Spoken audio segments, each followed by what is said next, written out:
लोग आर्टिकल्स के उस हेड में प्रवेश करेंगे जिसका नाम है differences between the uses of a और एन।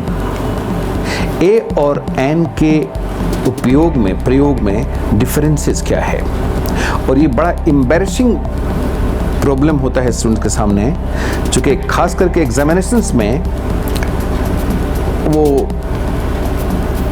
इससे बहुत ही कंफ्यूज रहते हैं कि कहाँ ए हम फील करें और कहाँ एन करें। तो इस पर हम चर्चा बहुत स्पष्ट करेंगे इस बेसिक पैकेज में, और इसमें जो कंफ्यूजन है उसको भी दूर करने की कोशिश होगी। कि देखिए, अमूमन ये है कि अगर कोई शब्द है तो उस शब्द के पहले, उस नाउन के पहले हम ए और एन लगाएंगे। किसके पहले ए और किसके पहले एन लगेगा, इसकी पृष्ठभूमि में पहले हम चलें। तो देखिए, हम कहते हैं a boy, a pen, a book, a house, a man, a woman. फिर कहते हैं an egg, an elephant, an umbrella, an owl. तो ये ए कहीं लगाया मैंने और एन कहीं लगाया मैंने, लेकिन क्या है इसके पीछे नियम, कैसे लगेगा ए और कैसे लगेगा एन, ये जानने वालों के लिए एक समस्या है। इस समस्या के समाधान में दो तीन बातें ध्यान में रखने की जरूरत है। पहली बात, अंग्रेजी में जो दो चीजें हैं, लेटर्स हैं जिसकी संख्या 26 है और साउंड है जिसकी संख्या 44 है। तो लेटर से इस नियम का निर्धारण नहीं होगा। जैसे 21 कॉन्सोनेंट लेटर्स हैं और 5 वोवेल लेटर्स हैं, अगर उस लेटर्स पर आप जाएंगे और उस लेटर्स की मदद से अगर आप इसको सुनिश्चित करना चाहेंगे कि कहाँ ए लगेगा कहाँ एन लगेगा, तो गलतियां होनी हैं। हिंदी में एक खासियत यह है कि इसके लेटर्स और साउंड में दोनों में समानता है, अंग्रेजी में फर्क है। तो इस फर्क के कारण हमें यह सुनिश्चित करने के लिए कि किस नाउन के पहले या किस शब्द के पहले हम एन लगाएंगे और किसके पहले ए, यह निश्चित करेगा वह शब्द का साउंड, उस शब्द का लेटर नहीं। तो साउंड के बारे में मैंने बताया कि साउंड है 44।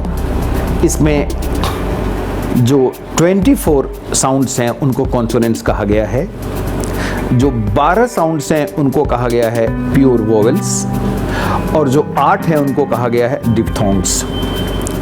तो ये जो प्योर वोवेल्स की संख्या जो 12 मैंने बताई, वो 12 ऐसे साउंड हैं जो सुनिश्चित करते हैं अगर वो साउंड कहीं उस साउंड से प्रारंभ होता हुआ कोई शब्द है तो आप समझ लें कि वहां आंख मूंद कर आप लगा सकते हैं एन।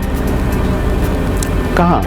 ये जो 12 जो वोवेल साउंड्स हैं, चूंकि देखिए ये फोनेमिक सिंबल्स हैं, अंग्रेजी को दो हिस्सों में बांट दीजिए। एक हमारा है अल्फ़ाबेट। अल्फ़ाबेट को हम कहते हैं ए स्मॉलेस्ट यूनिट ऑफ राइटिंग, जो 26 हैं, हम बचपन से पढ़ रहे हैं, हम जानते हैं। लेकिन दुर्भाग्य से ये उसी समय की बात है। ये 44 जो हमारे जो डिफरेंट काइंड्स हैं साउंड्स के, ये 44 की भी शिक्षा, इसकी भी पढ़ाई बचपन में ही होनी चाहिए, लेकिन भारत के स्कूलों में दुर्भाग्य से इसकी पढ़ाई नहीं होती और अच्छे स्कूलों में भी नहीं होती। और उसका दुष्परिणाम ये होता है कि साउंड्स की जानकारी बच्चों को नहीं होती। तो होता क्या है, अब जैसे यहाँ उनको दिक्कत होती है, क्योंकि वो जो 12 जो प्योर वोवेल्स हैं या जो स्मॉलेस्ट यूनिट ऑफ स्पीच है 44, इसको हम लोग फोनेमिक सिंबल्स कहते हैं, वो अल्फ़ाबेट 26 और ये इसको कहते हैं हम लोग फोनेमिक सिंबल्स। ये अगर जानकारी है तो इसके जो 12 जो साउंड है प्योर वोवेल्स के, उन साउंड से प्रारंभ होता हुआ कोई भी शब्द अगर अंग्रेजी भाषा का है जहां लगाया जाना है ए और एन, तो वो साउंड अगर वहां है तो आप वहां एन निश्चित लगाएं, अगर वो साउंड नहीं है तो वहां आप ए लगा दें। सीधा और स्पष्ट और कोई कंफ्यूजन नहीं, लेकिन वो 12 साउंड की जानकारी आपको अपेक्षित है। उसमें जब तक आप उसको नहीं पढ़े हैं तो उसकी मदद के लिए एक विकल्प मैं आपको दे रहा हूं। क्योंकि हिंदी में लेटर्स और साउंड समान हैं, तो हिंदी के जो वोवेल लेटर्स हैं उनके साउंड भी वही हैं, तो आप उनकी मदद ले सकते हैं तत्काल।